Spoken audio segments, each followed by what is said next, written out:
Andaman oil reserves are truly a blessing for India. A huge jackpot. कैसे? Hear me out. Israel Iran war की वजह से global oil supply chain disrupt हो चुकी है, जिसकी वजह से ऑयल प्राइसेस 13 to 15% बढ़ चुके हैं। ईरान से भारत भी ऑयल इंपोर्ट करता है, बट ये ऑयल प्राइसेस जो बढ़ चुके हैं ये सिर्फ टेम्परेरी इंक्रीज है। लॉन्ग टर्म में भारत क्योंकि अपनी सप्लाई चेन इतनी डाइवर्सिफाई कर चुका है, उसे कोई फर्क नहीं पड़ने वाला। इस वक्त वर्ल्ड का total oil consumption 10 crore barrel per day है, जिसमें से भारत का अकेले 50 lakh barrel per day consumption है।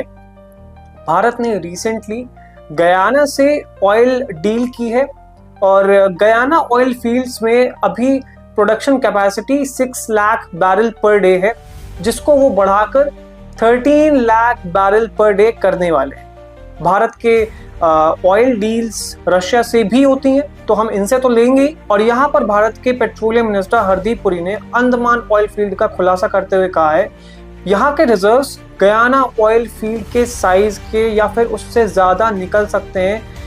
अगर ये फाइंडिंग सही होती हैं तो भारत अपने क्रूड ऑयल का इंपोर्ट सिग्निफिकेंटली कम कर सकता है। और साथ ही हम अशोकनगर ऑयल फील्ड में भी ड्रिलिंग कर रहे हैं, वहाँ की भी फाइंडिंग्स कुछ टाइम में सामने निकलेंगी। इसके अलावा हम केजी बेसिन में भी क्रूड ऑयल की ड्रिलिंग कर रहे हैं और वहाँ की कैपेसिटी फिलहाल 20,000 बैरल पर डे है। साथ ही गंगा बेसिन में भी बड़े रिजर्व्स निकलने की संभावना है। बलिया और समस्तीपुर में ड्रिलिंग जारी है। भारत ने अपनी सप्लाई चेन को इंटैक्ट रखा है।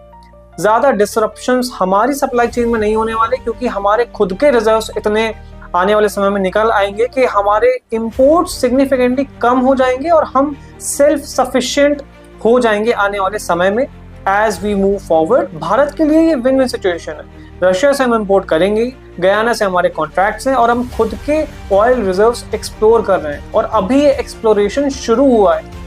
अभी हमने वेस्टर्न पार्ट में एक्सप्लोरेशन नहीं किया है, अभी सिर्फ ईस्टर्न पार्ट में हो रहा है, अंडमान में हो रहा है। तो हमारा पोटेंशियल जिस दिन फुली अनलॉक होगा, हमें किसी भी और देश से क्रूड ऑयल इंपोर्ट करने की जरूरत नहीं पड़ेगी। And it starts with Andaman oil reserves.